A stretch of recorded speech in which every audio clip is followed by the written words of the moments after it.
Good morning, folks. This is what is our seventh iteration, eighth iteration of this episode? I think it's seventh. Seventh. The seventh show that we have done in the past 2 months. I am Ferd the Nerd. You got Pickles Nichols, aka Jason, with us, and a special guest today, a good friend of ours, Cooper Hopkins, film expert, Hollywood.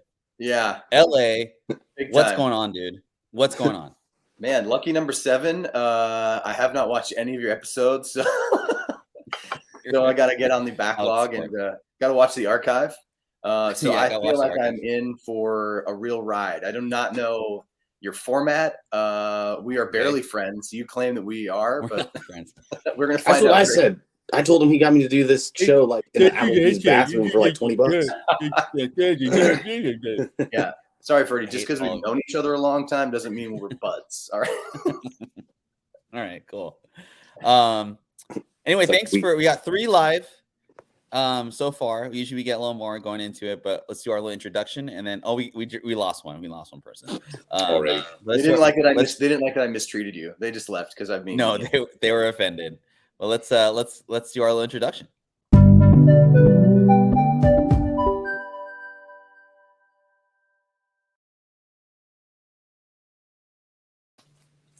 Damn, that's official. That's cool, man. That took me 72 hours to do. It's actually getting longer as I like the middle. It was the middle part where I talking about Jason. That's what took so long. Yeah. Glad that it did. Yeah. Glad it could be a thorn in your side while you're trying to poke fun at me. Hours of your life gone just so you could drag your friend Pickles Nichols. Yeah. It's the story of our lives. What's going on, dude? Like, how's LA? How's married life? How's all that stuff? Married life's good. Got married actually, as you know, got married up in Seattle in September, this past September. And it's funny, my wife is leaving right now to go to Trader Joe's, so we're very glamorous. We don't have somebody that we hire to do that. We're still down to earth. We go to the grocery store ourselves. But pretty soon. In the film world, in at least in my corner of the film world, which is kind of focused on independent film and filmmakers, yesterday was a pretty big day. It was the Film Independent Spirit Awards. So it's an award show. Okay. Yeah, here, I'll do the boom. This was yesterday. You can see the date right there. And I was there. I have my credential. I can flex it. I was there yesterday. And it's an award show. It takes place down in Santa Monica. And I know we'll talk about this. We'll talk about Film Independent and all sorts of stuff, but it was an exciting day. It was a lot of awards, best feature, best director, screenwriting awards for Everything Everywhere All at Once, directed by the Daniels. Also some awards like, John Patton Ford, who's the writer of Emily the Criminal, which is on Netflix now, starring Aubrey Plaza. He was awarded. And a bunch of other filmmakers as well, TV categories. So anyway, that's a big part of what my organization does and what I've been focusing on lately. And I slept in a little bit today, and now I sat my ass down on the couch and I'm talking to you guys. So it's going to be a good one. Speaking of Aubrey Plaza, they should really put her in something with Jenna Ortega after seeing them present the other week or whatever it was. I was like, this is perfect. Like, you guys need to do something together. Like, more of that. I'll take more of that, please. Next time I see you, I'll be like, hey, Pickles Nichols says, Should be like, who? Be like, yeah. So what's going on over here, like, comic book wise, is Jason and I were talking about this earlier, was Emerald City Comic Cons this weekend. We decided not to go. And yesterday, I'm a little bit hungover. We decided not to go. I think just no hate on Emerald City Comic Con. Like, this is not a hate show, but I felt like it was a little too early to go to a convention like 4 months after the previous one. And then it was just too expensive. There was the exhibitors weren't as great. So people that asked like Mr. Wayne, I didn't end up going. Jason, you didn't even think about going, right? You had to work all weekend, or what was your deal? No, same thing. It was just like, we just went in August and now they're redoing it. Like, the only stuff I really wanted to do was get maybe some Ramos signatures and stuff like that. And the only other thing would have been seeing the Scream cast panel, like the original Scream cast. I would have liked to see that, but I'm not gonna like wait in line to sit in the back of a theater and like have to take binoculars out to see them.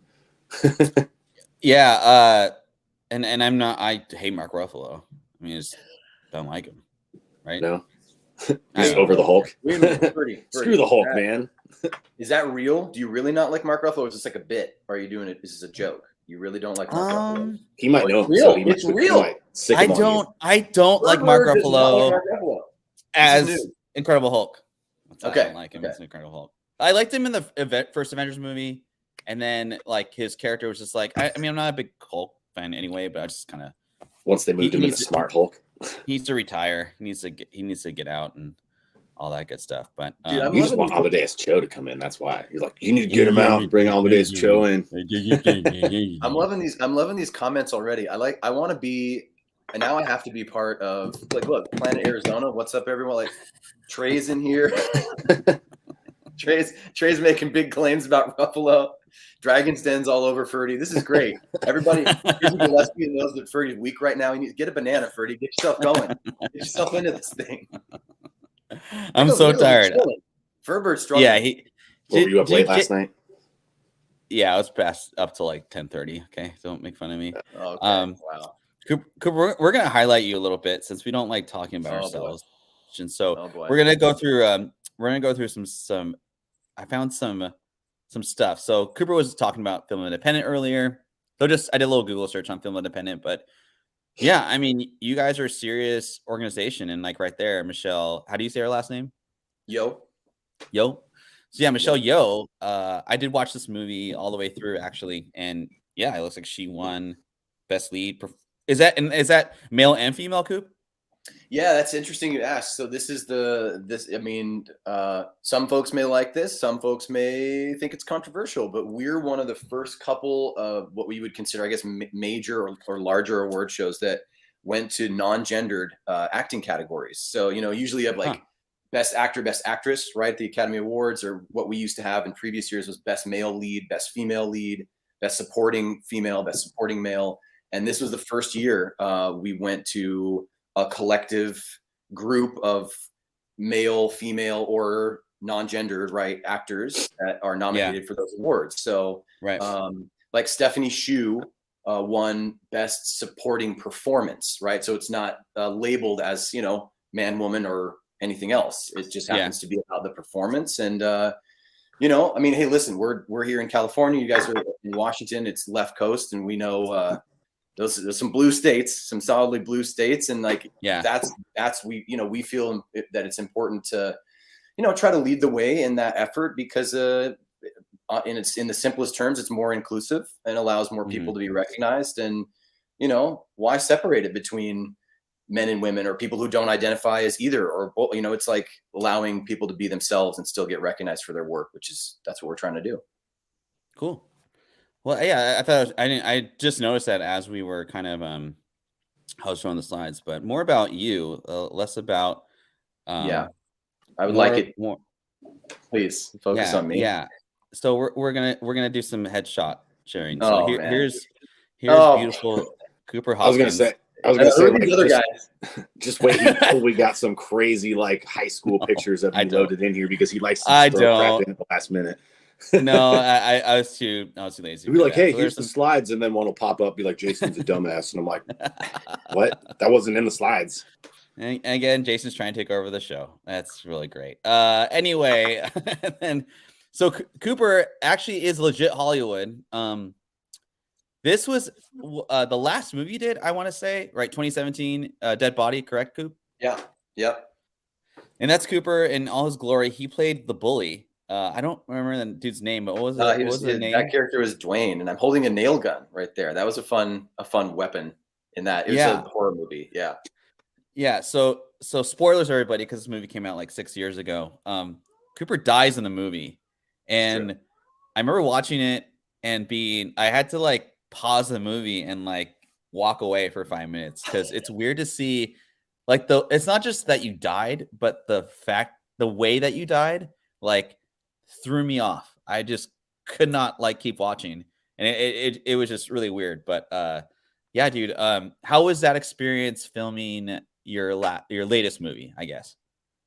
Yeah, I mean, it was really, I mean, this is going to sound really simple, but it was really fun. It was shot in Washington. Yeah, Jizzy Gillespie, Nail Gun Cooper. That's right. I should change my handle. That's my new, my new handle. You should. Yeah. It was, it's to be working at an organization like Film Independent where we're supporting up and coming and mid career filmmakers, but people that are, we're not talking about. It's not like we're supporting filmmakers that are already working with Universal and Warner Brothers, which is great. And that work is awesome. And we're going to talk about that. And that's where, I mean, we're going to talk about MCU, and we're going to talk about where comic properties go.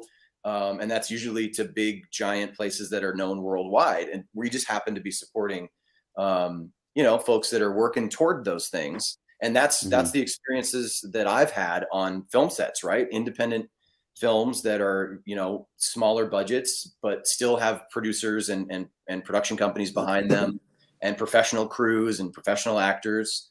But yeah, shooting Dead Body was really, really fun. It was co-written by Ramon Isao, who was one of the co-writers of Zombies of Mass Destruction, which was my first movie a number of years ago now. But yeah, it's great, and it's still. What I've done here in Los Angeles too is come out of the comedy world too, sketch comedy.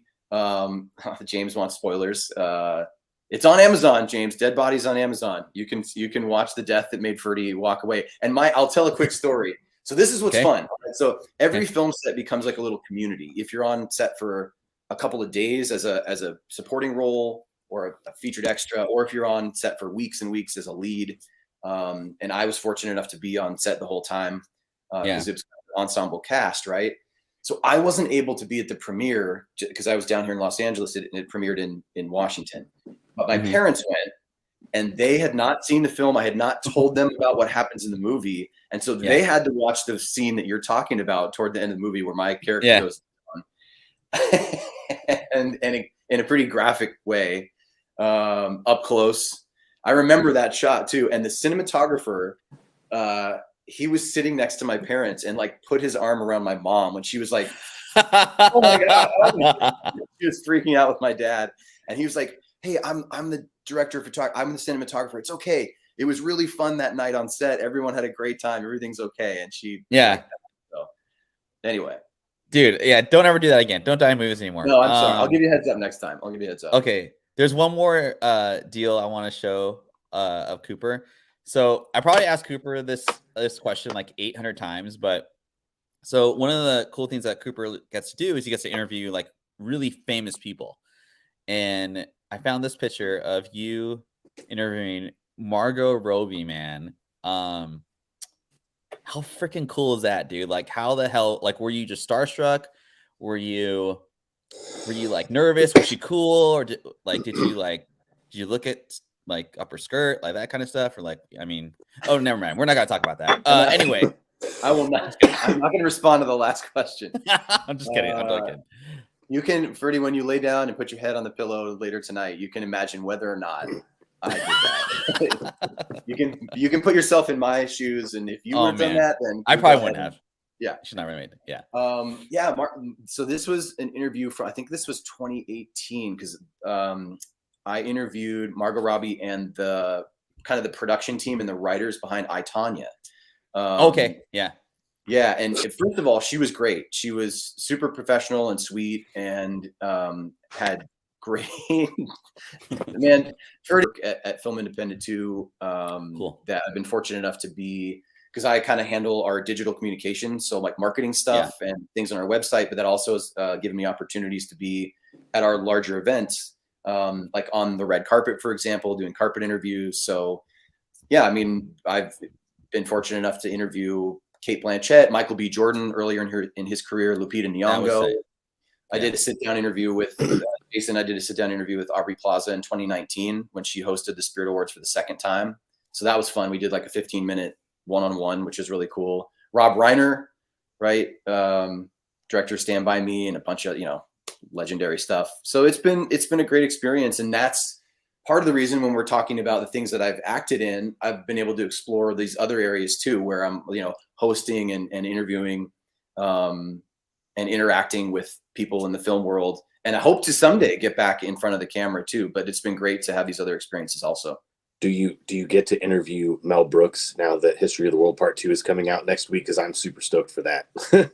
Dude, I really would love that. I mean, that would be like the cherry on top. That would, I mean, how do you get better than Mel Brooks? But yeah, it's the fact that he's still working at his age and has such a legendary status. It's like you see the people that want to work with him and that get to work with him. They just talk about, like, one of the people in the film, Nick Kroll. He was a host with John Mulaney for 2 years of the Spirit Awards. And like, it's fun to see people that I've been able to be around at events or be able to interview. Like, it makes you feel connected to them in a way where then you see the work that they do, stuff like History of the World, and it's already exciting to watch it. But then you're like, oh, it's cooler. Like, I know what that person's like kind of in real life. And then you get to see them play that character. It's going to be awesome.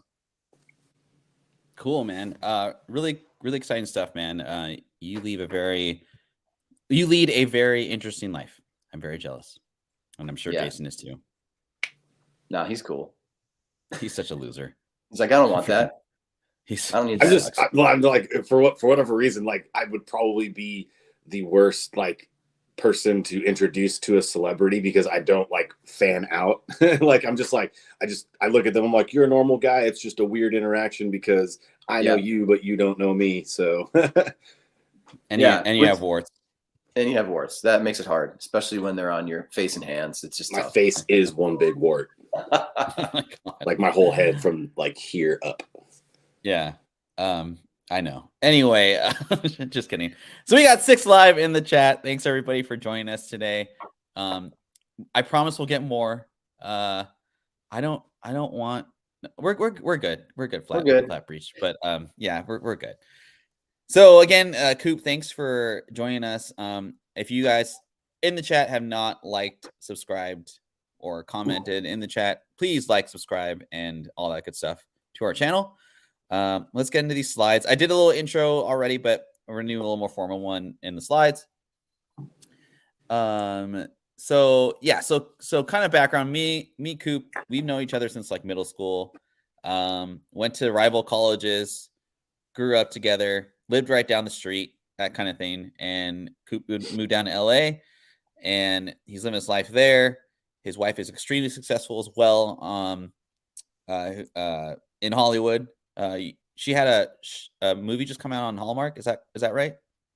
Yes. Yeah. My wife, Jen, she and I met doing comedy at Groundlings Theater, which is, for folks who don't know, that's like, that's where Will Ferrell and Kristen Wiig and Maya Rudolph and Will Forte got their starts, and tons of other people. And we went all through I worked there, and then we went all through the program together, different classes that you're taking as you learn improv and sketch comedy. And we met in the very last class of like the school. And she's like funnier and smarter and better than me at everything. She became a cast member in what's called the Sunday Company. So you're literally performing every Sunday, and it's like Saturday Night Live training. So, dude, Jesse Gillespie is the all-star. It's on Hallmark, bro. It's called Welcome to Valentine, is the movie that Jen wrote. So your mom has definitely seen it. But yeah, that's what Jen's doing now. So she was in the acting world, kind of like me, was more focused on acting for a while. And then when she left the cast of Sunday Company, she went back to USC, got her master's in screenwriting, and that's what she's doing now. And actually, this is news. So we're going to talk about Netflix in a little bit. And guess where Jen is now? Jen is at Netflix. She actually just got, yes, sir. This was like her welcome. So you can see, I'll just show you, like, I want to cover part of it because it's like she has like NDA, so I can't show the whole thing, but it's like I can try to do it. Like, we're excited to see you. Let me get you in. Yeah, wait, here, I'll do it. Like, it's kind of weird because I have to cover the name. But he's like, wait, here, let me make you bigger, except for myself. Yeah, so it's like, so here's her like welcome from Netflix, and it's like, we're so excited to see you. And then there's like Ted Sarandos' name, who's the head of Netflix and all this stuff. So Jen, yeah, this happened over like the last 10 days. She is now in a writer's room on a show at Netflix, and we're going to talk about option properties It doesn't happen to be a comic book, but it is a book that was written by this like somebody in the legal world in New Orleans. And anyway, it was optioned and now is going to become a miniseries. So she's a part of that, supporting the writing team on that show. So anyway, it's lots of crazy stuff happening that we're really excited about.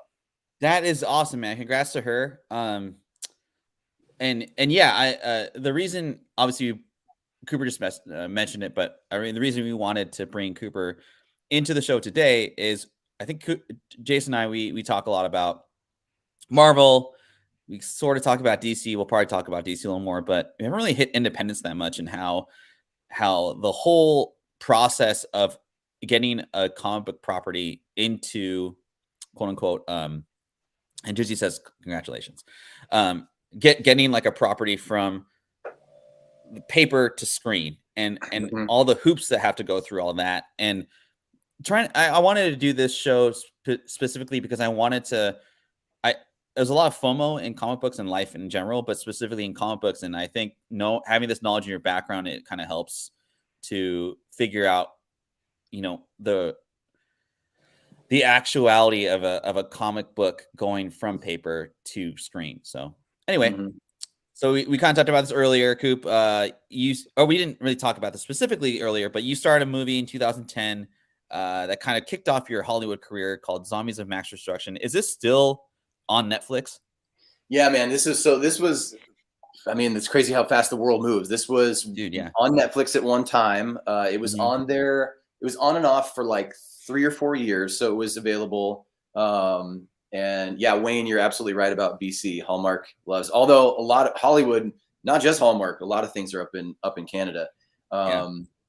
And Zombies Mass Destruction, we shot that more years ago than I want to admit now, but yeah, it took a little while for it to be edited, and then it had a nice film festival run, and was picked up by Lionsgate for distribution. Twilight, Chizzy's on it again, and we ended up on Netflix. This was back in the day when it would still, like, I remember seeing the DVD of Zombies Mass Destruction at Best Buy, which was crazy. Awesome. I'm actually glad that it happened far enough back that I was still able to experience that. It was cool to be like, holy crap, you can get a movie that I'm in at a store, like, one of the biggest stores in the world. So that was great, and it led to some other stuff, and it's part of the reason why I chose to come down here and led me to doing what I'm doing now. Cool. So what do you do for a film, Indy? We kind of went into that already. One of the questions I've asked you this millions of times, but we'll just do it for the viewers. But so working for Film Independent, does that kind of give you a stepping stone into roles that you could possibly like get into, like as far as like being in front of a camera? Well, this is how the answer is yes. And it's because the work puts me in contact with a lot of people who are in the creative spaces and decision-making spaces in the film world, right? So we're talking about directors, other actors, writers, people that are creating themselves, but especially in this work, you need a community, right? You can't, like, a writer can't just write something and be like, great, I'll just leave this on this table here, and then somebody will grab it and turn it into a film, right? You have to connect with other people and find people who are like-minded and want to create projects that resonate, and that, if it's comedy, that make you laugh together, or if it's something dramatic that, it's a subject you want to tackle together. And so, yeah, the answer is yes, where, I'm lucky enough to be around people that are moving forward in their careers. And yeah, it presents opportunities to do, whether it's on camera or behind the camera or producing,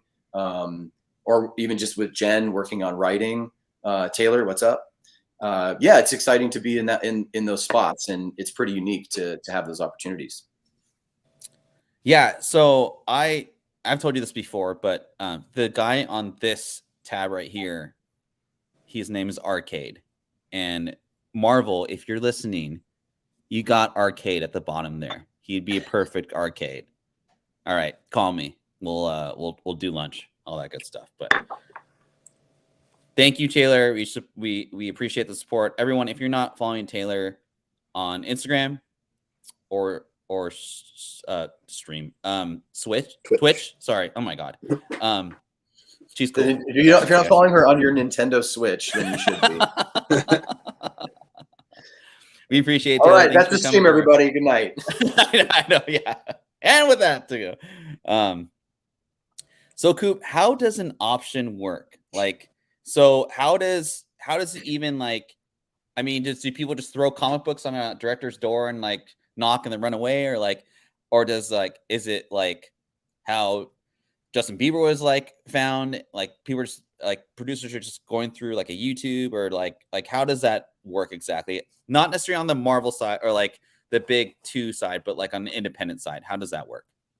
Yeah, I think even though like obviously people are so familiar with the big two, as you just said, that we don't need to go into those details, but it's interesting that there are a lot of similarities. So smaller properties still build followings. They may not be as massive, right? But they still build followings and they create conversation in the same way that when we're talking about, whether in a good or a bad way, like Quantumania, right? We could talk about whether or not the new Ant-Man is good or bad or what, but it's creating conversation, right? People are paying attention to it. And so this happens obviously in the world of comic books, but also like I just mentioned with my wife. So there is a nonfiction book, right? It's not like a biography, but it's sort of like a retelling of real events that happened. And it happened to be in New Orleans. Anyway, it was made into a book that was written by this person who was involved in like a legal case, and published just as a book, and became successful enough that it starts to get the attention of not only the public, right, and people that are interested in it and just in consuming that media, but studios and production companies, some of which, now this is an important point, some of which almost all of their work is about optioning, right? There are some studios that exist, and when I say studio, it might be a small group of people that are banding together to invest their funds into, for example, this book, and then find the right filmmaking teams to turn it into a movie and then recoup their investment, right? And so that's, look, it's still America. We're still talking about capitalism here. So, Ferd, I know you have an eye on the stock market a lot, and I see your stupid tweets about it. All of your advice is wrong. Don't listen to Ferd Bird. I'm sorry, I had to. Actually, he's really smart. He's an expert. But think of those basic concepts, right? So it's like a group of people who want to make an investment, right? They want to basically make a big bet on something, but they want to do it creatively.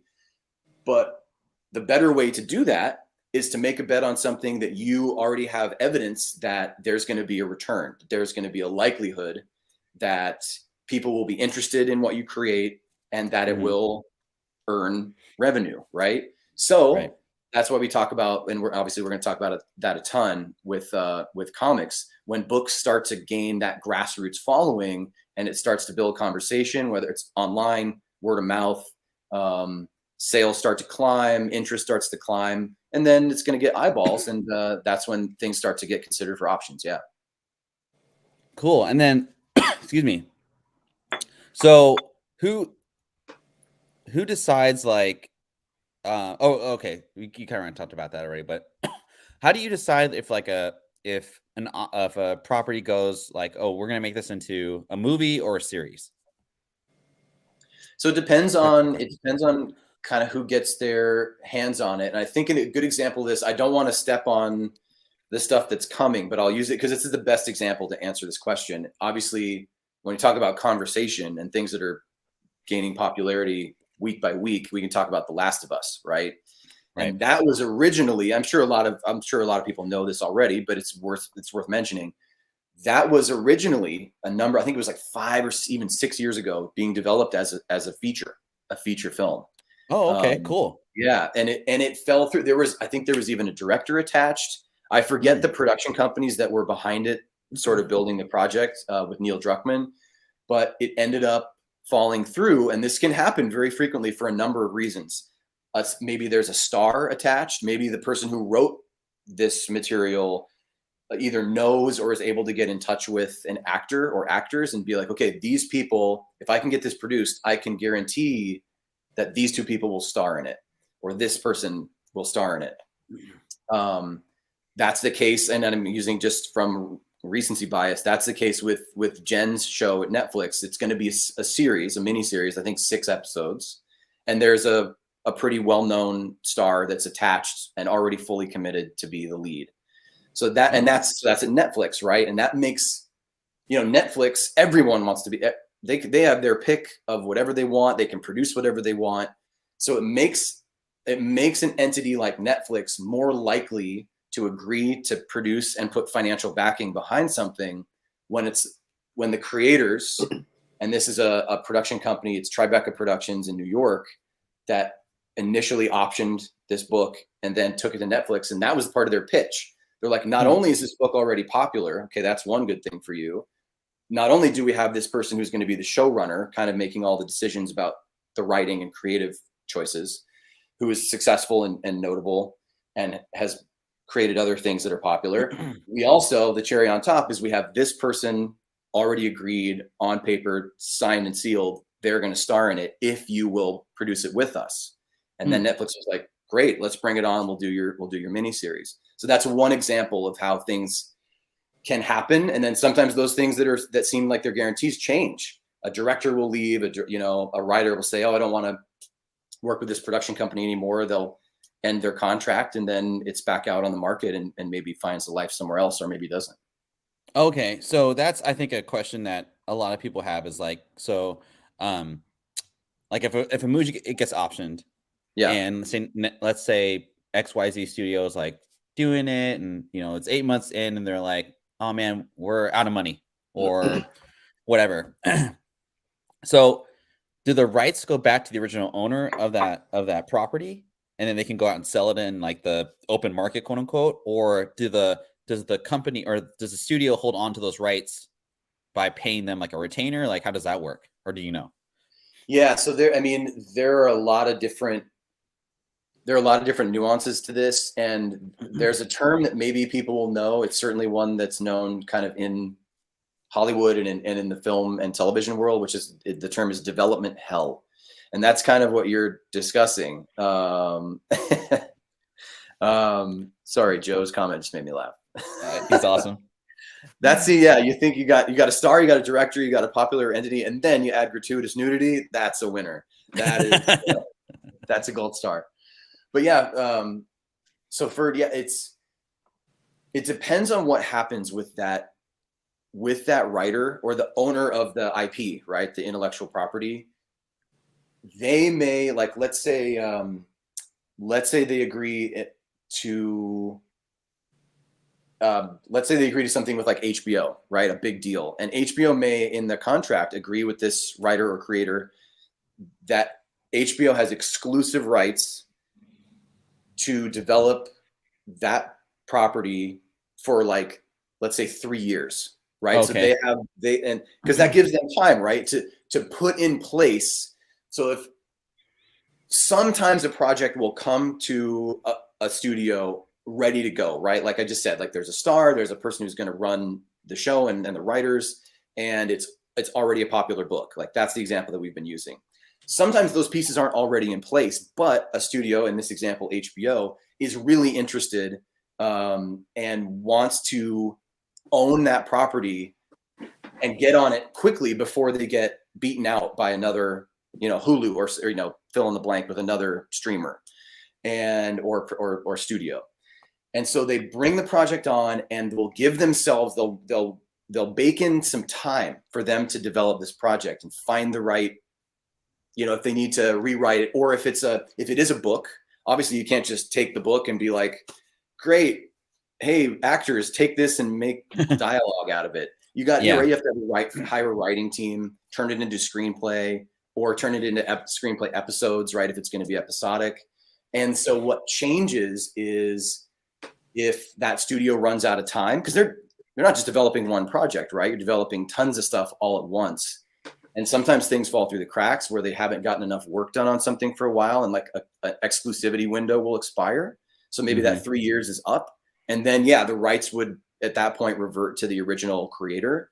Okay. And that's one example, right? So there are a lot of different things that can happen. That's a good example to explain how something, and you might even see it in the trade, like Variety magazine might be like, this is going to be developed, and then it falls through. That's one way it happens sometimes. Okay. Did not know that. Good stuff. So these next couple slides, we're going to talk about some pretty obvious independent optioned properties that were successful. And as Jason and I know, and I'm sure you do, Coop, The Walking Dead is arguably the most successful optioned comic series of all time. Written by Robert Kirkman, who now has almost turned into exclusively like a Hollywood writer. This series ran for 10 plus years and has a, has a couple active, like other series and whatnot. And then it ended. And then now there's four or five, I don't know, 4 or 5, but there's like 3 new spinoffs off this property. Jason, do you have this? Do you have any of these Walking Dead books? No, I had no idea what it was before it came to the TV screen, honestly. Oh, really? Yeah. Oh, okay. Like I started watching the show and then I found out it was based off of graphic novels. Yeah. And Coop, I don't know your total knowledge about this, but like in your opinion, what made this successful? Like just screen wise? Yeah, you know what's the interesting thing is you showed the slide of Zombies of Mass Destruction. That was that originally came out it was like 2009 and 2010 when it was first kind of widely available to the public. And that is not that far off of when The Walking Dead became kind of a sensation on TV. It was around that like 2010, like 2009, 2010. I forget when the first season started to air. But the interesting thing is, and you might remember a movie called Zombieland that came out. I think it was Woody Harrelson. Yeah. And that was also like 09, 08, 09, and 10. And this is what's interesting. And Ferd and Jason, you guys can talk about this too. And maybe you can, I mean, I'm curious too about on the comic side of things, the way trends happen. And it's like fashion and everything we do, music, it's like, we're old dudes now. It's like, to me, most of the like kind of pop singers now kind of all sound the same, but you could also argue about the pop, like NSYNC and BSB and O-Town, all like the trends from way back when, now 20 plus years ago. But that's also the case. And a long-winded answer about The Walking Dead, there was just a moment in time where zombies in particular happened to be really, really popular. And the one like film nerd thing that I'll say is that this came on the heels of the Bush administration, right? George W. Bush. And it was a time in America where kind of like post-war, pre and early Obama. And you're like, why am I talking about politics? Well, zombies and zombie movies all the way back to like Romero's Night of the Living Dead and, all this stuff from the 60s. Horror movies in general and zombie movies in particular have always really been kind of metaphorical and allowed the writers and directors to tell stories that, yes, they're scary and yes, they're exciting to watch and they make you feel something, but there's usually a subtext.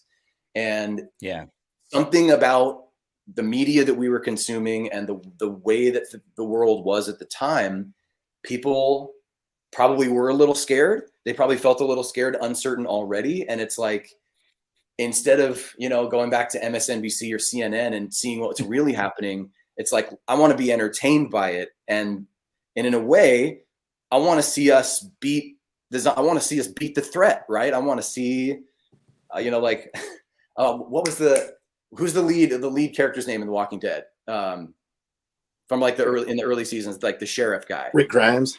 Yeah. Rick Grimes. Coral. Yeah. Coral. Rick Grimes. I don't know. Coral. Rick Grimes. I hate I didn't read the books. Yeah, I watched the show. Actually, I never even finished the show either. Jason's the expert, and now Ferdy's making fun of him for actually contributing. So you're just mad because you didn't come up with the name right in the comments. It's like, not to be all too dramatic or serious about it, but it's true though. It's true. That's kind of the analogy. Yeah, James, you nailed it. And I think I'll wrap it up on that for like that. at that time. Mm-hmm. And Walking Dead, the scope of The Walking Dead, the production design, right? All the visuals, just to see Atlanta in those early episodes, completely desolate and only populated by zombies. Like, it was new, exciting. I mean, it just checked a lot of boxes. And so that's why it's been so big for so long. Cool. Love it. The Boys, another very successful comic book, and I would say price-wise as well. This is written by my favorite indie writer, Garth Ennis. Just Jason, you know Garth Ennis as well. Basically, it's about superheroes that are horrible people, and part of a corporate kind of America spiel. So this is my opinion. It's probably Amazon's most successful indie series. It's very grotesque, and it's just really different and kind of that black humor. I remember the first episode, it was the first episode where Homegirl's girlfriend just like gets like blown up by the Flash guy, and you're just taken aback, like what the hell just happened. And so it had definitely that wow factor in it. Jason, do you watch this show, and have you read the comic at all? I watched the show for sure. I'm like stoked for season 4. But I've read the books. I've got like a 9/8 slab of book 2, I think. I've never actually read That's the only one I comic own. book series. Jace, there's other Garth Ennis books that you like, right? Or am I off on that? Yeah. Which ones do you like? Well, I'm still reading that the Ghost Rider series that you just gave me. Yeah, the rest of them since I bought that. It kind of reminds you a little bit of The Boys, like on film, as far as how it's written. But yeah, that's a really good series. Garth Ennis is very grotesque. He did Preacher as well. Coop, I don't know if you know seen Preacher, but and he did my favorite Garth. Basically, the reason I like Garth Ennis is he did The Darkness. It's a mid-90s comic book. It was like one of the hottest ones. Anyway, that's why I like him. But Coop, have you seen Garth Ennis? Have you seen The Boys? You watch it, and what are your thoughts on this property? I have not seen it, but I know that it's super popular. And wait, before I jump in too, I'm actually curious, Pickles, what do you think about, because I'm coming in blind, right? So I actually need your expertise on this. And we could talk about this with any option property too, because like if it's originally a comic book or a video game, whatever the original property is, of course there are going to be changes that are discussed between the original piece and then whatever it's been developed into. So that's my question is, Jace, how do you feel and do you like the differences between the books and what you've seen in the show? Yeah. So they've honestly, I'm surprised they've been able to get away with how accurate they've been towards the books. And there's like certain stuff like this recent season, there was a string of books within it called Herogasm, which is like this huge like superhero like sex orgy party that they have like every year. And they finally brought that to fruition in this newest season. And I was just like, holy crap. Like when I heard that they were doing that, I was just like, how are you even going to like do this without getting slapped with like an NC-17 for the episode or something like that? And yeah, they got away with some pretty like gnarly stuff. I was just like, oh my God. Like, and it was super quick, like, cause I thought it was going to be a full episode, but it was like, you basically get a walk through the party for like 2 minutes or something like that. And it was just the entire time I was like, oh my God, this is so gnarly. Like, what are they doing? But I personally, I love the show. I don't think they strayed too far from the books, but it's like, I mean, they're always going to have certain things where it's just like, they can't do it exactly how it was done. I mean, it is a book or a comic in this case, so they can just go completely outlandish with it. But yeah, I think I personally think they did a good job with it though. Yeah, and that's my one thought too. You actually talked about the risk of that one episode, right? And like the content of the episode, but that actually kind of tells us about the whole choice that Amazon made to pick this up and turn it into what it is on streaming. So you're taking a risk, right? Amazon's taking a risk of they're financially investing in this, but it's an intelligent risk, right? Because you have Garth Ennis, who's been working in the space for a long time. So you know, okay, this guy can deliver. people already like what he has to offer. There are people, there's a giant crowd of people behind him that are automatically going to be invested. And so we're talking about superhero property. That's already, I mean, we don't need, everyone's on board with that across all of entertainment. But what Amazon's doing is saying, okay, we're not going to give you just the good guys again, saving the day. We're going to give you the opposite look, and we're going to get it from a writer that we know is successful and delivers really cool, edgy content. So it's like, hey, it's superheroes, but we're going to give you something on the other side of the spectrum that feels brand new. And I think that's part of the reason why it's been successful, because it's like you're that other side of the superhero kind of continuum, and people get a different experience instead of just like, save the day, guys. It's like, now we're gonna have an orgy and kill girlfriends with bombs and shit. So fuck y'all. F y'all. No, you're good. Okay, we're way past 2 minutes. We can. Okay, I don't want to get us bumped off the stream. So all right. No, it's all. Well, it's this show's cool too, because amidst all of the gore and grotesque things and the foul language and stuff like that, there's also like just these two relationships that are going on as well between Starlight and God, why am I spacing on his name? Quaid. I forget his first name. But there's their relationship, and then there's also a relationship between Frenchie and the girl who, like, when they first meet her, like, she doesn't even talk. Like, they have this immediate connection though, where he can kind of understand what she's getting at and like calms her down and whatnot. And it's just kind of cool to see those kind of relationships evolve with the characters while they're going through what they're going through, as far as like, I mean, they're going into season 4, like, thing is like, shit has basically hit the fan at this point within the show.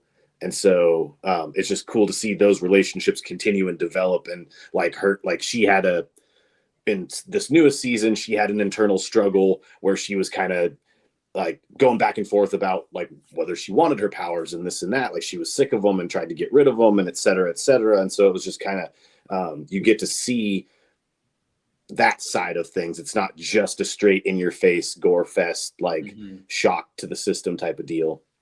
So I do like that. And another thing we haven't really touched on, so like, if you were to buy these comic books like as a fan and held on to them, made pristine or whatever, like, you probably made pretty good money. As far as the value of these books, like, I would say Walking Dead's probably like number one, probably the creme de la creme. You can get a 9.8 for like $3,000 at the height, though. Like, if it's huge popularity before, I think right around the Governor, it was probably during the pandemic. I think this sold for like $10,000. The Boys kind of came out during pandemic time, so that was probably, obviously, like, a lot of people are watching a lot of streaming stuff because of the pandemic and, you know, stay at home, all that stuff. I think this was upwards like 50 raw, and it stayed pretty consistent. Oh, Cooper, raw means just like, no, it's not graded.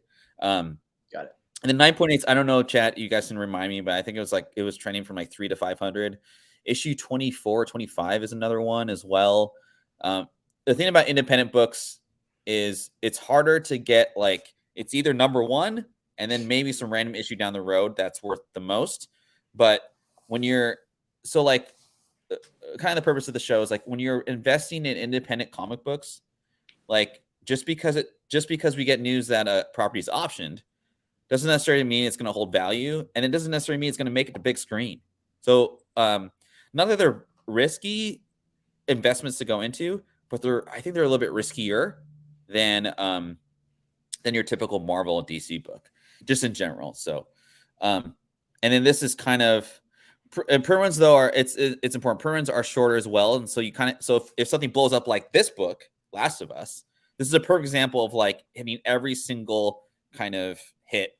I would say, in my opinion, this is probably like the second best. It could beat out Walking Dead. Who knows? Probably not, but like this hits so many just like fan runs and all that stuff. Well, so this is crazy. Jizzy's putting on the sorry, I won't go that way. He's putting on the knowledge today. And dude, I saw one going for $90 raw. Jason Dominguez is a New York Yankees prospect.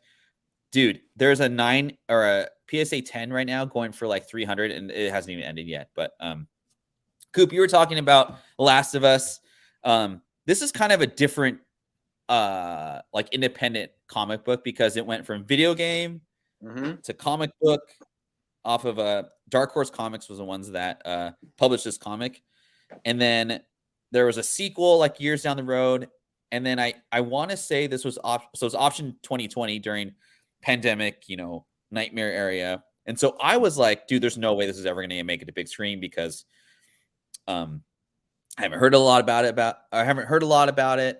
HBO was kind of going through this weird thing with like corporate mergers and all this stuff. So I was like, shoot, man, there's this book, even if this makes it to the big screen, this may not be very successful of a comic book. It may not go for that as much, right? And then it came out last month and is just taking over like every single collectible category you can think of, whether it be video games, whether it be comic books.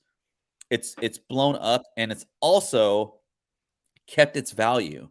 Now, it's like it's got a little bit of FOMO going for it, and it's got it's bringing more like eyes to it's bringing collectors from video games, comic books, and just HBO in general, like viewers or whatever. It's a really great show. I'm sure you've watched it. And I played the game like when it first came out. I can't remember it at all, but I remember playing on PS4. I want to say, Jason, did you play this on PS4? Or is that a time where you're like, screw it, I'm not playing PS4 games anymore. I'm going straight Xbox.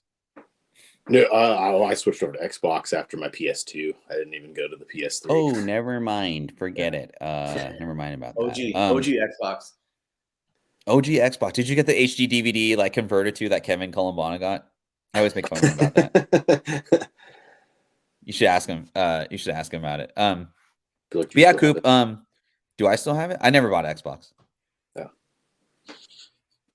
Oh, sorry, Jason. It's 2 against 1. PlayStation, Xbox. It's not my fault. I have big hands. That's why I switched over. The PlayStation controller is like too small in my hands. Ew, you have big hand. Anyway, Xbox fits better. So Coop, I'm curious too. Like, since this is like it's a recent property, is there buzz around Hollywood about this, like amongst like circles and all that? And like, does Film Independent, do they have any like relation with this being an independent type of property? So it's the same. Even though our independent Jizzy Gillespie is on fuego right now. He always is. He always is. Coming. Xbox also hasn't had any data leaks or hackers break into their system either, while you're paying for security from them. So I just muted him. I just muted him.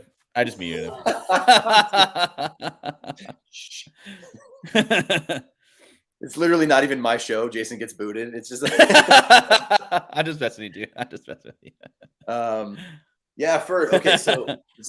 So yes, big with all capital letters. Yes, there's a lot of buzz about this, not only on on our side, the people who are watching and paying attention to this and enjoying the story. But yeah, there's a lot of media attention. There's a lot of speculation about, obviously we're already speculating about season 2. I think there's 2 episodes left in this first season. So people are already talking about what's going to happen in the second season. The second game, how closely will it adhere to what happens in the second game? Which if you've played, or in Jizzy, I haven't played that yet, so don't say anything. But the interesting thing is, so for Film Independent, no, this is a little bit beyond where we're supporting, and here's why. So this is what I want to say about it. So Neil Druckmann, right? We already said his name. Pretty much the brain behind what The Last of Us has been and is becoming. But HBO paired him up with Craig Mazin, who is a showrunner and writer who is most recently behind Chernobyl. Right, so miniseries. Oh, wow. Okay. Yeah, Craig Mazin's a big player, and he's had a lot of other things too, but that's more recent. And he works with HBO, and he is tied to HBO on what's called an overall deal. So basically, that means this creator, this writer, Craig, is basically his work will only be produced by HBO, because HBO is paying him a really giant retainer. They're like, we know, kind of like we just talked about Garth Ennis, right? And I'm not sure he's on an overall deal with any specific. I don't think he's on a deal with Amazon. He might be, but even if he is, and this is what the deal is with Craig Mazin at HBO, they're like, we like what you do so much, and we believe that there's going to be return on your creative output into the world, and it's going to draw audience and draw dollars for us. And we want to partner with you long term. We're going to basically keep you on retainer. We're going to sign you. It's almost like an athlete. We're going to put you on a contract because we want to work with you for a long period of time. So sorry to cut you off. So would you say, like, so we get these news alerts all the time from Key Collector, from Twitter, whatever. So if you were to say, like, if there's an alert that says XYZ comic book has been optioned, and the guy Craig, what's his dude's name again? Craig Mazin. Craig Mazin is tied to the project. It's probably a good bet that's going to make it to, not only it's going to make it to the big screen or our TVs. Yep. But it's probably going to be really well written. It's probably a good bet to probably buy that comic, correct? I would think so, because when you see that person has literally, usually if it's at that level, and Jizzy, you're absolutely right. I have it. My PS4 is right there. I replayed the original, and the second one is like right down on my shelf right there. It's like I'm playing it next. Anyway, but yes, Ferd, I think the value is going to be really high, because if something's optioned and then tied to a person that a studio is investing, usually we're talking seven figures. We're talking millions of dollars. Even writers that you've never heard of that are working on shows and projects for even the main broadcast networks like CBS, ABC, NBC. They have shows and original material that's coming out, and it's not always the case, but they will invest in these people. And so, if you see a book get tied to somebody who's been invested in by a major company or a major studio, there's a good bet that it's going to not only go, but it's going to have the money behind it to make it look super polished and be really well written and have notable actors, all the things that you want to keep value high and interest high. Yeah. Okay. So everyone in the chat, that's something to look at. That's something to think about when we're buying, because if we get news that says like this property's been optioned, that's it.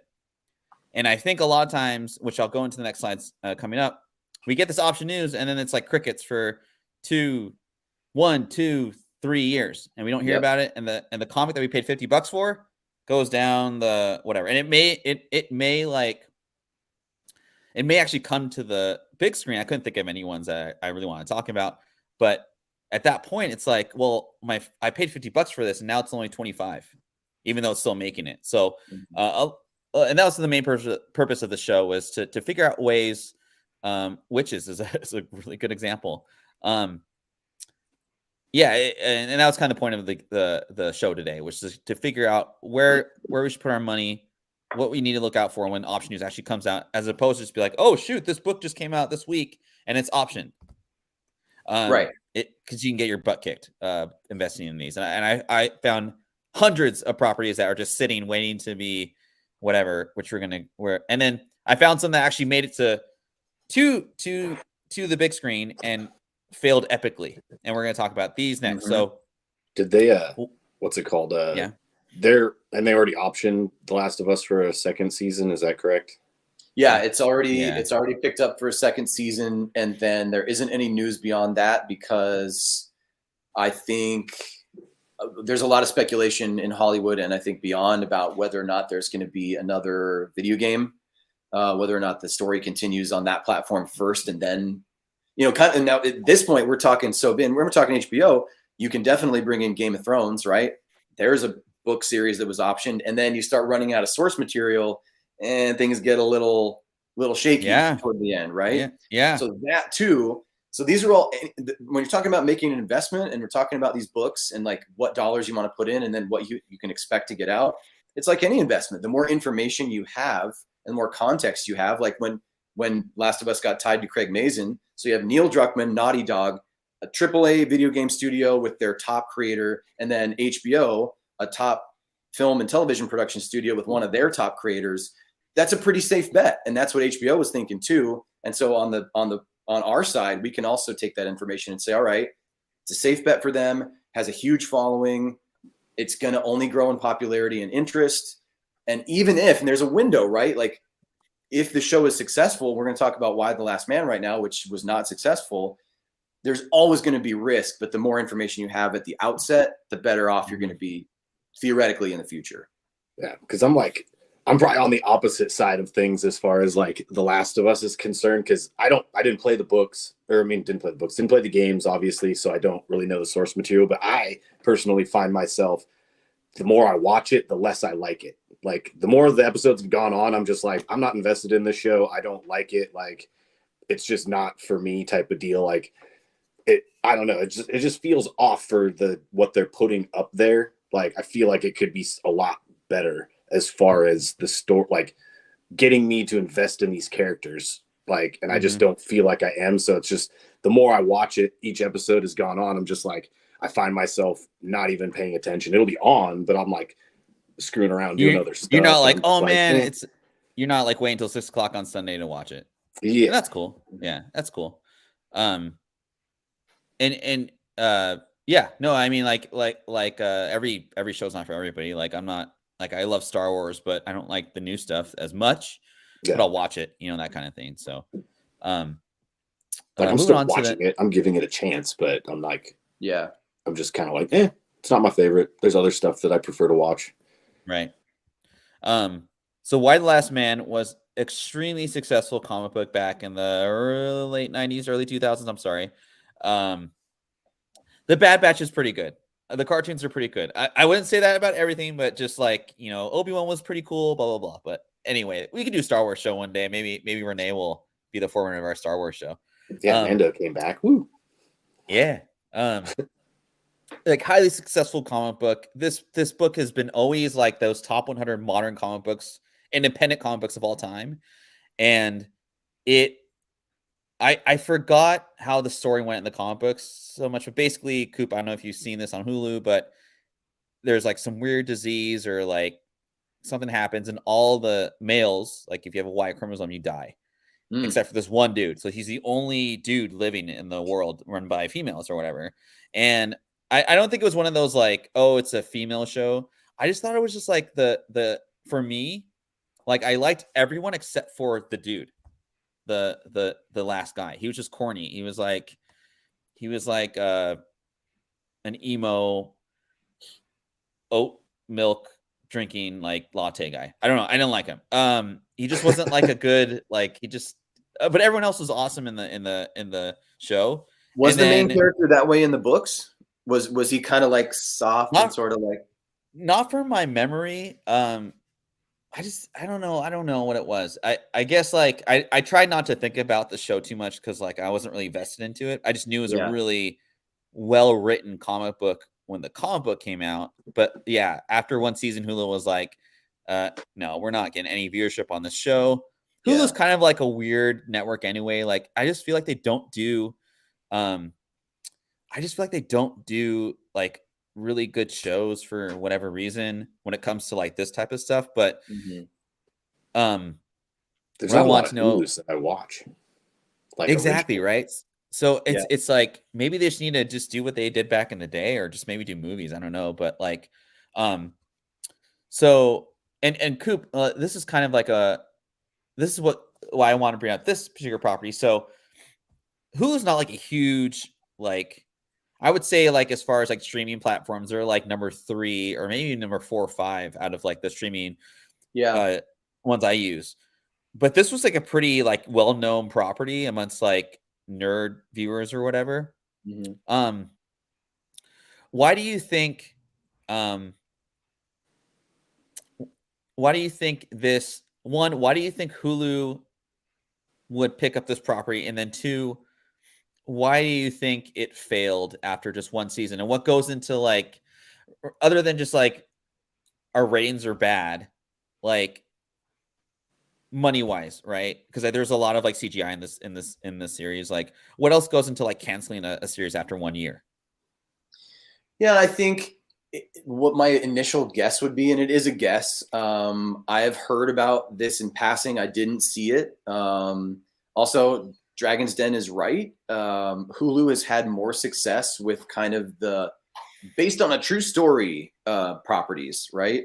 And WeWork and Elizabeth Holmes is great. They've also had some success with brand new creators. I'm thinking about like the writers of Pen 15, for example. That was a comedy show, ran for a couple of seasons. Those two, I forget their names.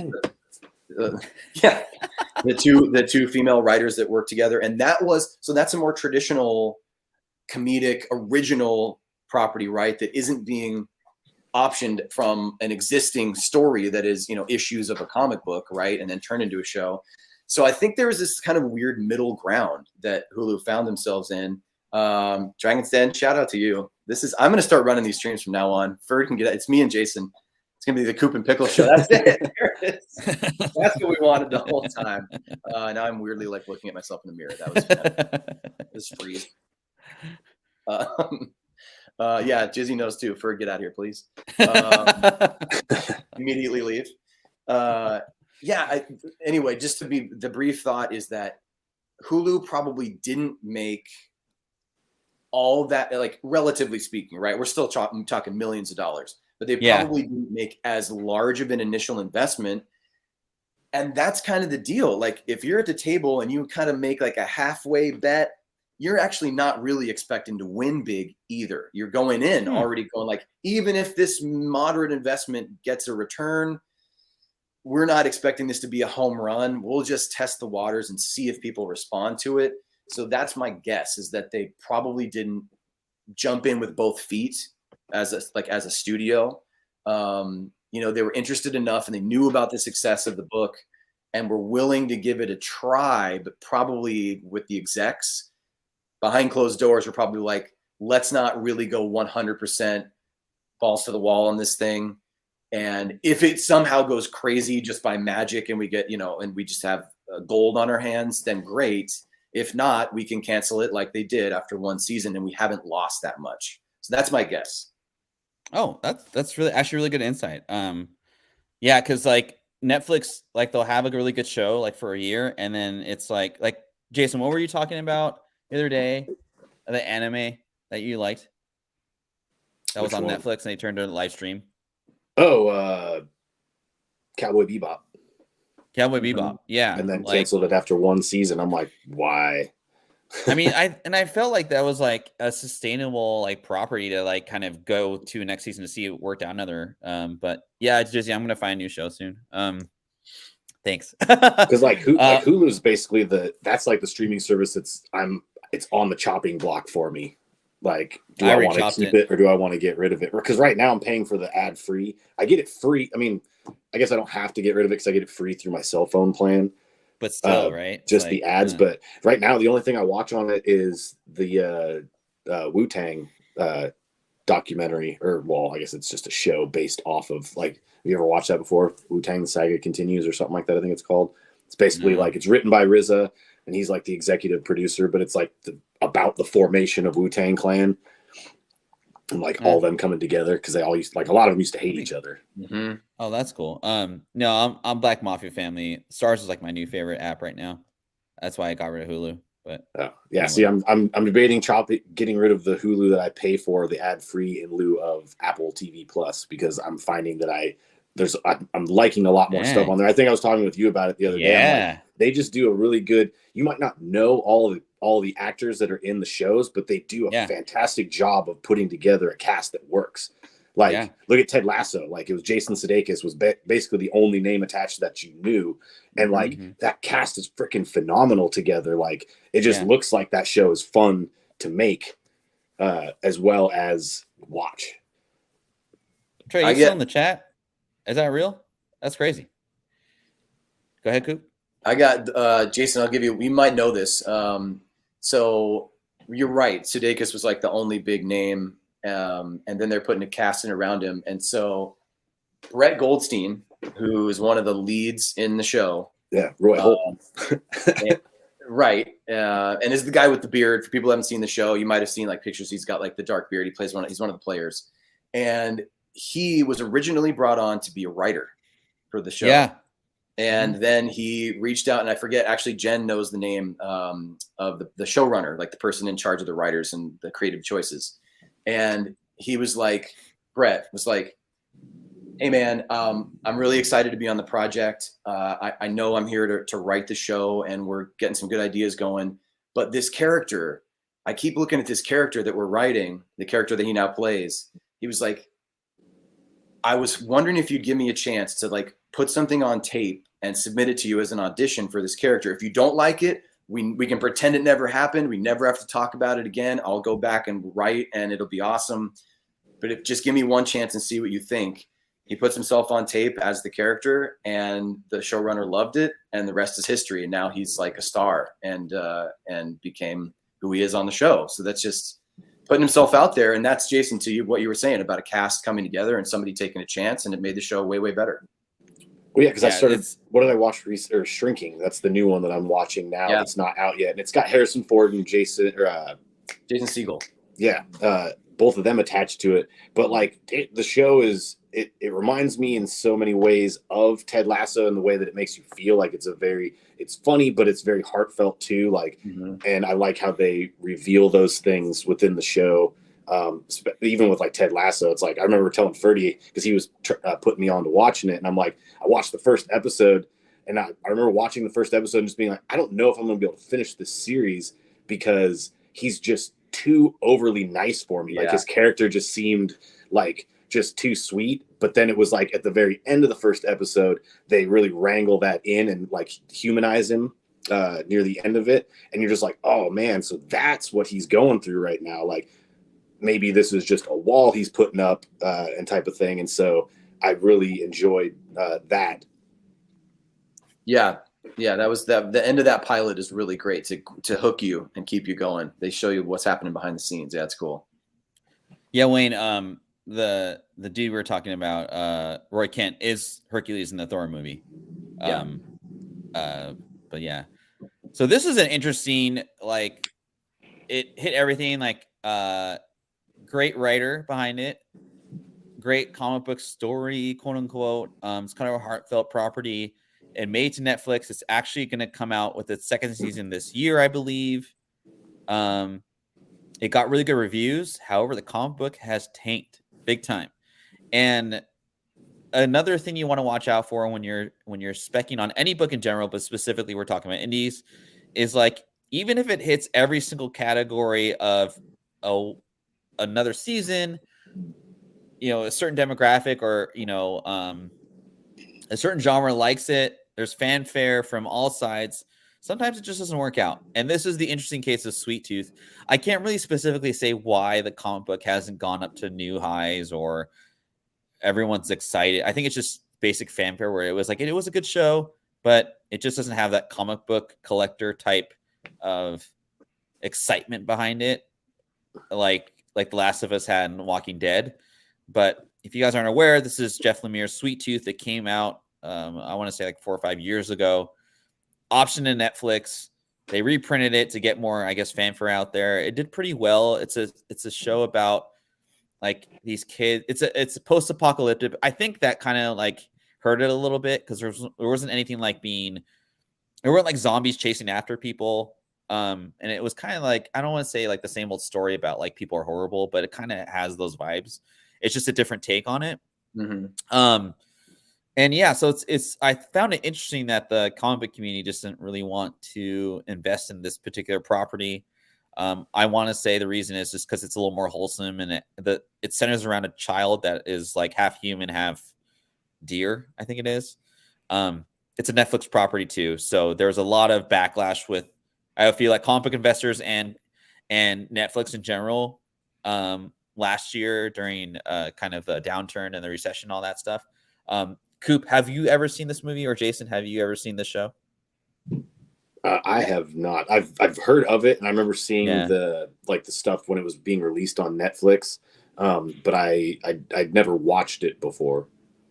Yeah, Coop, the same for me. I haven't seen it. And I'm curious for how long of a run 2009. is it? How many issues are there? Jizzy, you probably know this. I think there's 50 issues in this comic. Okay. But Jeff Lemire is like probably like Garthen is my favorite writer ever. Jeff Lemire is like my current, like whenever he's writing a comic book, I pick it up. I don't care what it is. It could be freaking, it could be about Green Hell. thumbs. Yeah. Less than 50? Okay. Jizzy's just like schooling me today. He's actually going to take over the show after this episode. So welcome Jizzy to the channel. Yeah.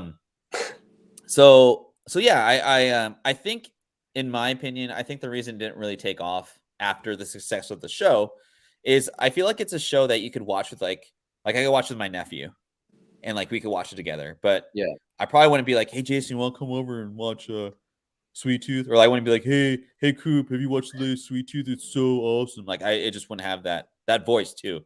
It's not there like that. You know what I mean? It's more like right. Like that kind of voice. Yeah. Shut up, Jason. Your normal voice. Well, I just think of like voice, yeah. Whenever I just keep seeing like Dear Boy here, but all I see is like Jim Brewer as the Goat Man from SNL or whatever it was. Oh, yep, taking it back, dude. Oh, I love it.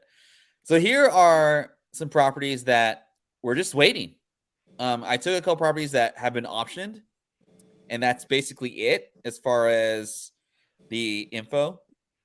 And we haven't seen anything come to production. There's not a lot of like news about filming, stuff like that. So these are in what you call quote unquote, Cooper, you were alluding to earlier. It's production purgatory, or what do you call development hell? Development hell. Okay. Mm-hmm. Development hell. For many reasons that we don't know about. And so what happens, Cooper, and Jason knows this as well, is when a comic book like One Punch Man, Luther Straddle, and God Country gets optioned, all these comic book people get excited and they jump on. And yes, Jeff Lemire, that's my favorite Jeff Lemire title. And the Century one he did as well. We all jump to that comic book. We buy it for, exuberant amount of money. And then we just kind of wait. And then we wait. And then we wait more. And then as FOMO kicks in, meaning like impatience, yeah, the comic book drops, and then maybe it makes it to the next stage, or it's like past the 2-year option or 3-year option like you were referring to earlier, and then it doesn't get picked up and our $50 investment drops to $0 or $1. Who knows? These are kind of the risks you take when a comic book gets optioned and it just kind of sits there for a while. And Cooper was kind of talking about earlier of why stuff takes too long. And I think Cooper, there's that show on Paramount Plus. It's called The Offer. I think that's what it's called. It's basically about the development of The Godfather. And right. I think if you want to educate yourself on how a movie goes from book to film, watch that 7-episode series, and you will see the stress levels of how a property, or just a movie in general, just like all the stress that it goes through in regards to getting developed into an actual movie on the big screen. So, Cooper, 2 questions for you. 1, have you heard of any of these properties? And 2, I highlighted Sony and Lionsgate, but I couldn't find the other studio that God Country was tied to. But does it depend on how, like, do certain production companies have a reputation for like, oh, don't depend on XYZ. They never get stuff to big screen. Don't even worry about them. Like that kind of stuff. Anyway. Yeah, that's a good question. I would say pretty confidently I can say no. There's no, because if that becomes your reputation, then no one's going to want to work with you, right? So it's like, and ultimately, if you don't put something out there for us to enjoy and watch and talk about and debate, then you don't have any chance of, getting revenue at all. So it's like, yeah, the studios and production companies, they have to move forward with a production calendar, right, in order to get things out into the world. And here's what I'm thinking about the calendar specifically. Here's my thought about this. So what you have on this slide is really interesting. these choices, like the one with The Last of Us, is the most obvious one. They don't happen in a vacuum, right? They happen in Hollywood, which like seems big and there's all sorts of crap happening, but like it's like life in general. Sometimes like it's a small world and people know what's going on. Executives know what other decisions are being made. It's like, hey, why does Samsung phones kind of look like iPhones now? Well, it's because like something gets produced, it gets super successful, and it's that. Now in this case, it's like obviously you can review a physical item and then make design choices, and right, you understand that. But even when it comes to these more nebulous things like making an option of a comic book property or a book, a novel, whatever, it's not just happening, you know, in secret behind, and it, you know, a lot of it is proprietary information. But my point is, like One Punch Man I've heard of, the other two I have not personally heard of. But this date on your slide is important, 2020, right? 2020, 2018, a little earlier. It looks to me like these studios are doing what a lot of studios do. And they also do this just with screenplays, just with screenwriters who have movie ideas like, hey, here's this script. That might be purchased by a studio and then held on the shelf for a little while until that studio feels it's a better time to produce it and put it out into the world as a finished product. We talked about zombies in general, kind of in that 08, 09, 10, 11. Jizzy Gillespie's, Dune was in development hell for many, many years. And even after all of that time, it didn't have, I don't think the studio was particularly pleased, even with Timothée Chalamet, you know, a huge star. It didn't have the result that I think they were hoping for. But oh, really? I mean, I think it had enough success. I'm not sure how much it made back at the box office. We'd have to look that up. But for this example, and we're talking about these books, keep an eye out. If you're talking about the investment, it might have been a $50 purchase that's dropped all the way down to $3, $2, $1. Oh, the first one, yes, absolutely. But the second Dune was the most recent Dune was also, it was held for a long time. And I'm curious to see if, for those of you who still have a One Punch Man book or Luther or God Country, watch over the next 2 to 3 year window, because the success of The Last of Us is really without question. It's like sort of already a known fact in Hollywood. It's going to ramp up shrink the production times and increase the likelihood of things like this getting made faster to get them out into the world while there's strike. It's, you know, there's a cliche for everything, right? Strike while the iron is hot. Well, the iron is super, super hot because of one thing. It's because of The Last of Us now. And back in, 10, 12 years ago, it was just zombies, just that element in fiction. And now it's comic book properties, and we're going to see those increase in frequency. You're going to see those come out. There'll be Netflix, go down the list of streamers.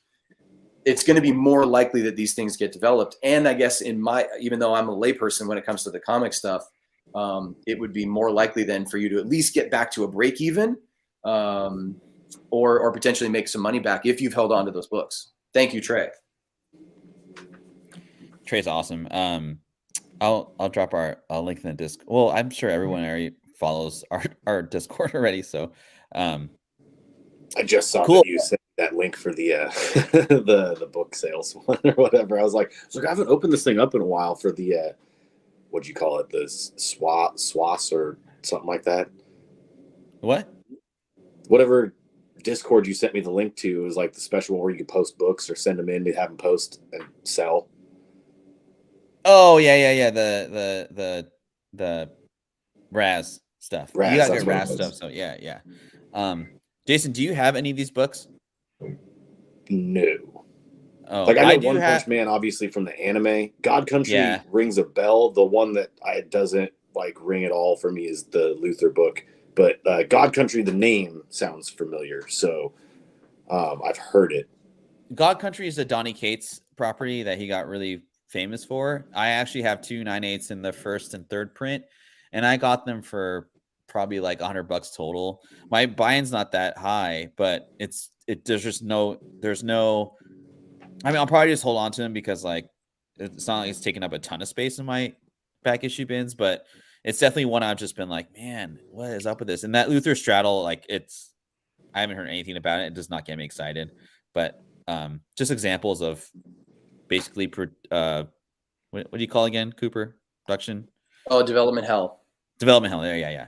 Which I'll is, get that yeah, one which is, and then that term is used. I don't want to use it too widely, but like it's usually when something, we're talking like beyond 5 years, beyond 6, 8. Now we're talking like 10 years where something is like a screenplay is bought or an idea is, a concept is purchased or something's optioned and it gets close. Like a director gets attached and then the director drops out, or a star gets attached and star drops out. Where it just keeps tripping over something. That's usually, then people be like, oh, it's in development hell. And really quickly, before we start on this slide, I just want to say Dragon's Den nailing. I mean, everybody in the comments today is totally nailing it. And I should have been more specific. I realized I kind of blew through that comment. The Dune Return, Dragon's Den, I was thinking about the domestic box, which was, because 165 was the overall production cost and investment, and it made like 108 or 110 million domestically, but then did really well internationally. And that's another thing. That's a whole other episode we could do, Ferd. So you have to have me back. We could talk about the difference between like, oh, we're having you back. Domestic, like interest in things here kind of in North America, and then how things, China, in India, the film world in India, it's like there's so much more out beyond just the US and Canada too. But anyway, Dragon's Den with a very good comment. And this is kind of like what kind of spurred me to do the show is, so this comic book came out like right at the pandemic, kind of like May, April area. So obviously a lot of comic stores closed doors, and this kind of came out in the worst possible time for comic book readers. However, with YouTube and with social media, people that got a copy of this were like, this is like the greatest comic book I've read in such a long time, and blah blah blah. It's called Something Is Killing the Children. I'm not going to get into the too big of a synopsis about it yet, but it was optioned, and that's what really pushed the value of this comic book kind of through the roof initially. And then last year, when Netflix came out and said, so basically, and I don't know if you know this, Coop, but the publisher that has this comic is called Boom Studios, and they have a first right of refusal with Boom Studios. So basically, you know how that works, right? I mean, I think you explained that to me, essentially, right? So like every property that Boom puts out, right? They have a first right of refusal with James Tinian, or Netflix has a first right of, with the whole comic book publisher. So that's Netflix and the comic book publisher. Okay, so so those are two companies that have made a deal, and it's like, we love everything you do, and then so Boom Studios is like, yeah, you're the heavy hitter when it comes to streaming. You're like, it's Netflix. It's like it's the top. And they've agreed to basically, it's kind of like what we talked about with overall deals, right? Where a person has basically is on retainer with the studio. Now this is the same concept, but just with companies.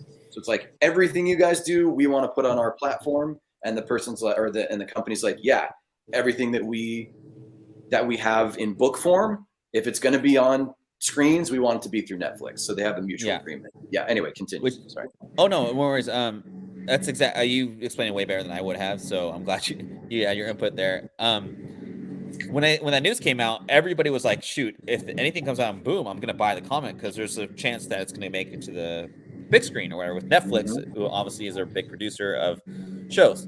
Well, last year there was an earnings report. Netflix like bombed it, and they basically said like, we're scrapping this property, this one, and we're not going to be doing every single property with Boom Studios anymore, or kind of that's what it sounded like. And so in my eyes, I was like, I'm getting rid of all my Something Is Killing the Children, which was very little. I made pretty good money on it, but what has since happened is this movie supposedly is back on. They got a writer. I don't know if they've casted anybody yet, but it's back on. And this book went from like, I think you could buy it for like $400 to $500, Jason, and 9.8 #1, and the latest one sold for like $950 to $1,000. There's like 7 different covers of the first one. It's a very interesting, different type of. I can't compare it to anything I've ever read in my life.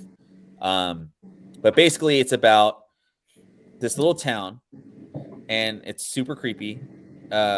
These kids go like missing, or this kid goes missing. They find him, and he's like tore up. And all of a sudden, this girl comes out of nowhere, and she is a monster killer essentially. And you can't see these monsters evidently. And they only go after children. Initially, that's how it works out, and it kind of goes from there. So it's a spooky book, like really, it's very dark.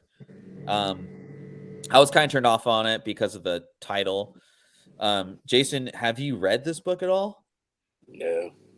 No, you know about it though, right? Just from like like I've seen it. I've seen all the variants and stuff like that of it being sold everywhere. It's just unless somebody, like I think I've said before, unless somebody tells me that this is something that I should read, I generally don't like go into indie books all that much. Yeah. When the option news came out, like the print run. So Cooper, another thing we look at as collectors is print runs, right? So initially the comic was at like, I don't know, 30,000 when it first came out. And then as a pandemic hit, like number 2, 3, 4, and 5, along with other comic books in that time period, they all dropped off because comic stores are like, I can't stay open. I have to close my doors. So I'm not ordering, whatever.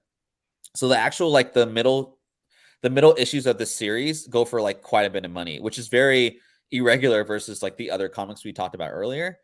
And so, and then as the news came out that the book got optioned, the order started to creep back up, and it kind of fell into this pattern of overprinting and everyone just trying to get a bite of the apple.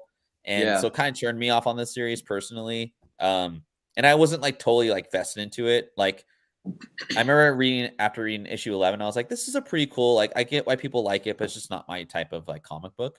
And so I stopped reading it.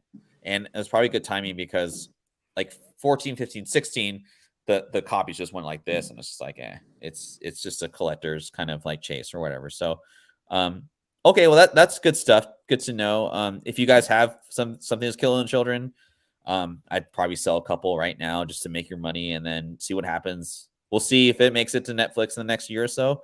Hoping that it does become the next, Last of Us. We'll see.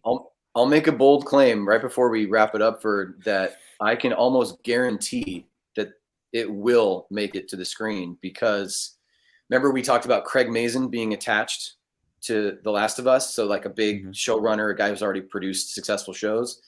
So Netflix has an overall deal, like we've talked about, with 2 creators their names are Baron Bo Odar and Jantia Friese. They're German. They're German creators, and they did a series that was picked up by Netflix called Dark, which kind of gained underground traction and built a cult following. It's on Netflix now. It's German language. It's 3 seasons, but its themes are actually very similar to Something Is Killing the Children, where it's like kids go missing in a creepy town in Germany, and these teenagers have to figure out what's going on, and it turns into like a time travel story. And I've seen it all. Jen and I have watched it. We loved it. So Netflix was so impressed by the performance of that series on their streamer that they brought in Baron Bo Odar and Jantia Friese, and they're like, hey, we want you to work with us exclusively. So then these 2 creators made a show called 1899. It was recently canceled, and it was this big, high budget, kind of epic in scope thing. And it was canceled after 1 year, and a lot of fans were like, wait, what's going on? Well, that's an example of Netflix not seeing the kind of response and return that they wanted to, and not the viewership numbers, but they're still working with these writers, and they are now attached to Something Is Killing the Children. So it's Baron Bo Odar and Jantia Friese who did Dark on Netflix, and they have a massive deal with Netflix, and it basically because of the money invested in those people, 99.9%. I mean, I almost can guarantee that probably within the next 2 years, I would guess you'd see SIKTC on the screen.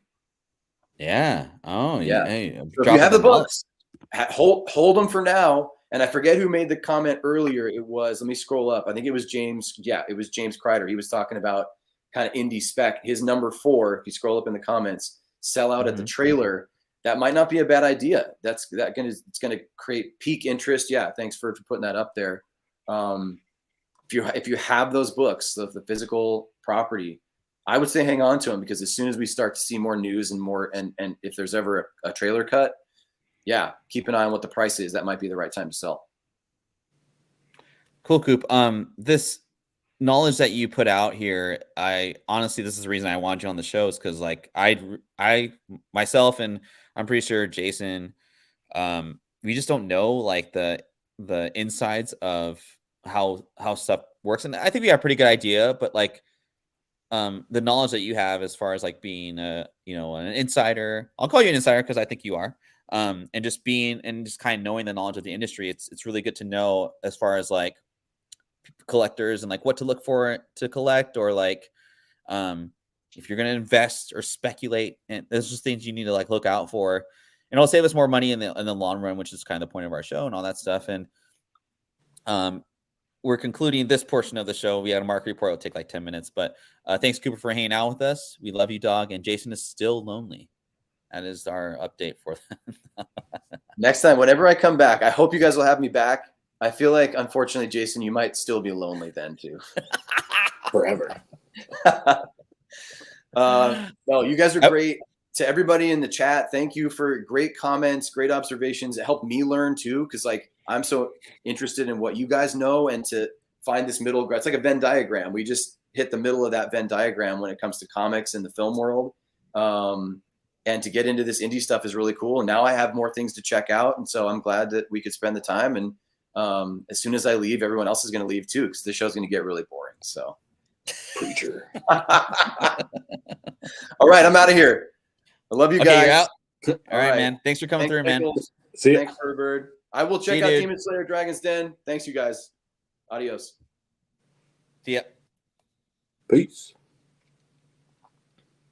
All right. Now that we're done with all that nonsense, just kidding. No, that was really cool. I hope in the comments, if you guys want Cooper to come back, we probably will have him come back, but I don't know, if you guys thought Cooper was awesome, let us know in the comments, and we'll have him back next time for another kind of maybe re-up or just more information to help you guys with your comic book collecting search. So real quick, again, we got 7 live right now, got up to 11. Thanks everybody for coming through and staying with us. We're almost done. So comic book market report today for the past weekend. Stack of Shadows of Dakota #1 is still keeping up. 180. I saw one go for 160, which I think is still pretty strong. This cover is candidate for awesome. Yeah. He's a really good friend from back in the day. Yeah. So, hey, Jason, are you trying to get this like either in the trade dress or the foil? The static? Yeah. Yeah. I don't know if I'll get the foil necessarily, just because it's a little pricey for my taste. As far as just because I'm not gonna like hold on to it or anything like that. I just want to read it. Yeah. I don't want to spend $180 and like mess up a book that I'm gonna like by reading it. I won run out of the razzle in the Discord, and I bought one like on accident, which sounds kind of funny. I paid around $180 for the one I won, but yeah, pretty cool. And then Totally Awesome Hulk #1 with kind of the Shang-Chi news coming out and White Fox and Wave coming into fruition. I thought this was interesting. $95 for a 9.8 second print. So this book is horribly tough in 9.8 anyway. But yeah, I thought this was a great buy for $95 or less. I wouldn't probably get the first print, but the second print for $95, like why not? Jason, do you have this book? Yeah, I have a copy of that sitting in a stack of books right there that need to go to you. Oh, okay. Cool. Magazine market. I thought this was kind of fun. Nintendo Power issue #1. CGC 7.01 for $1,500 or less. That's like the holy grail of like video game, I would say, magazines. And then I thought this was cool. Street and Smith. Do you remember reading Street and Smith back in the day, dude? Yeah. Yeah, dude. I don't know when the publication stopped, but when you're try go to like a half price books, people, and look just at sports magazines. You'll find like really cheap old school golf digests, this type of stuff, Slam magazine even for, and this one 9.6 went for $400, man. Like you can buy one of these for 50 cents, get a okay grade, triple your money, man. It's easy money. Sports card market. Renee, get on it, man. You need me to come over and look at your stuff. I will do it. Just let me know. So looking up kind of classic athletes of like, I guess our growing ups and kind of whatever.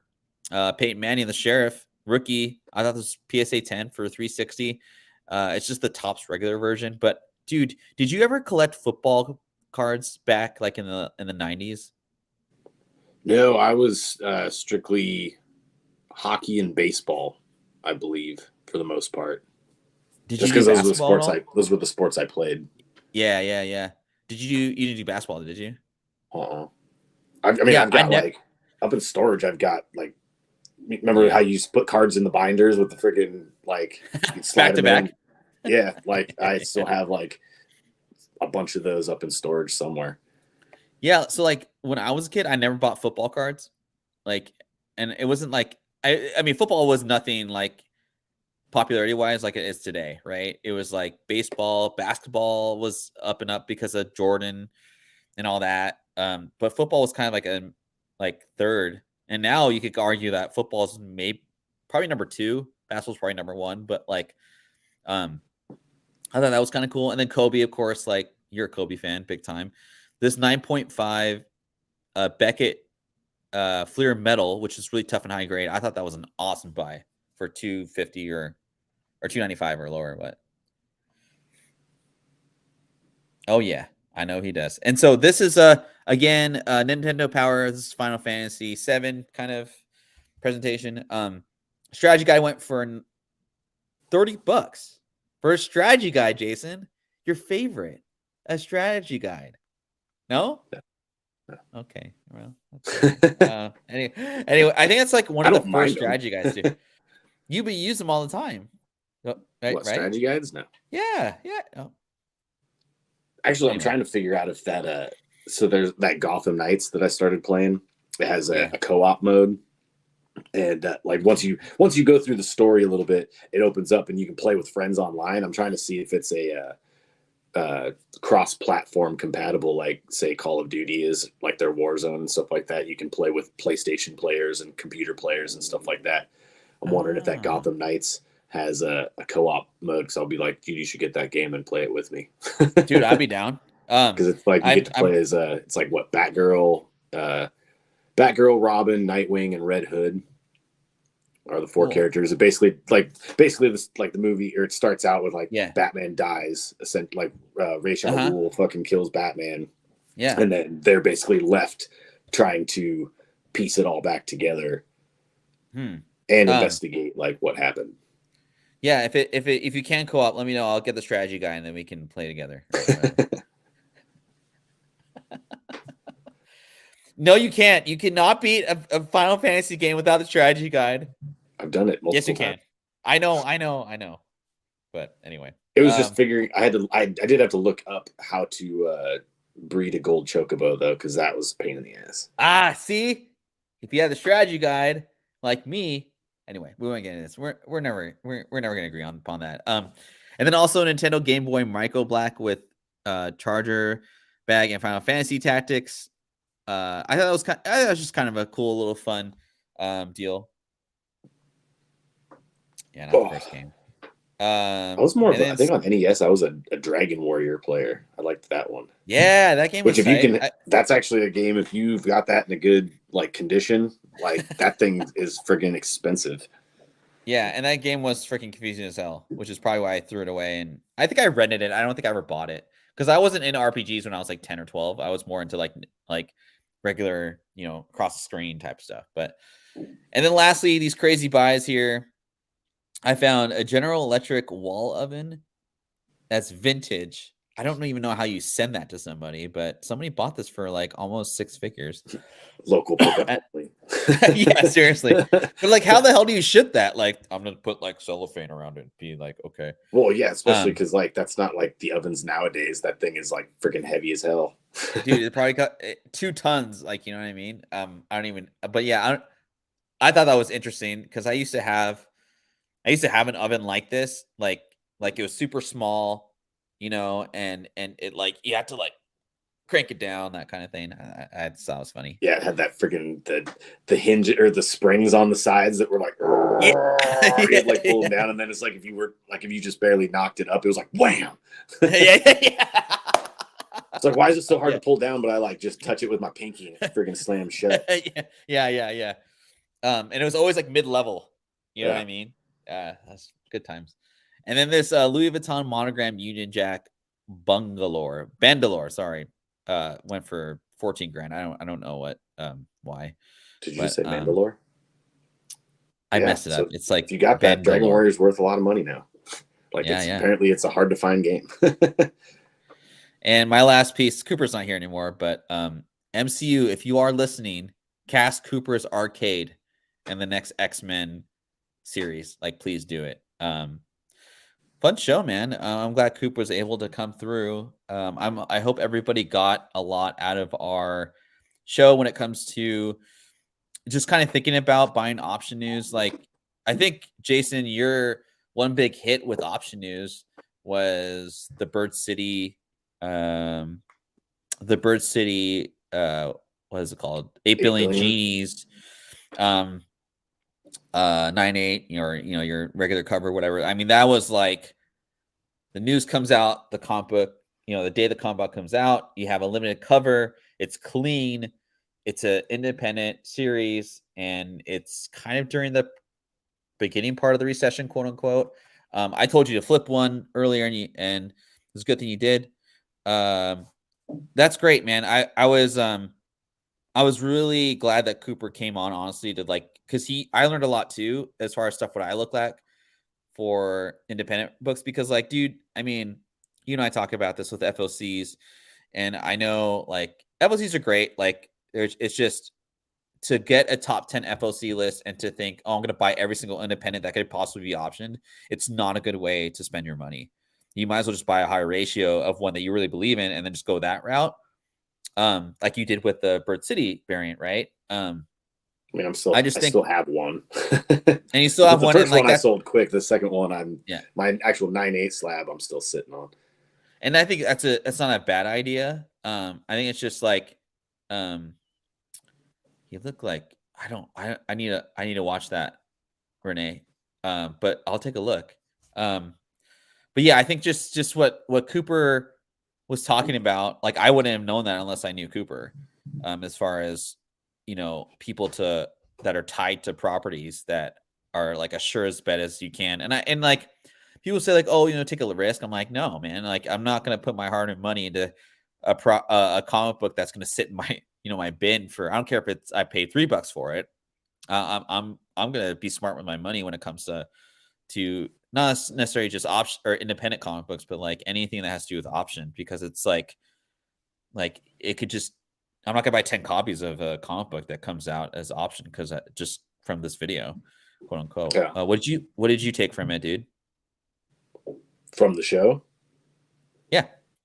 Well, kind of like what you said. Like, I didn't know the background workings of how this stuff gets basically gets the wheels turning as far as like getting talked about within studios, and then just kind of the road that it travels to get to where we get to watch it type of deal. I have like no clue on any of that stuff. Yeah, like a little clue, but not like that extensive. Yeah, because like we all assume like, oh, we know how something works, but until you hear it from like a source like Coop, you don't really know how it works, and you don't know. So it's not really necessarily insider information, but like the fact that he told us specifically to like look at guys, and he has no knowledge about comic books whatsoever. Everybody, like, it's just he's coming specifically from.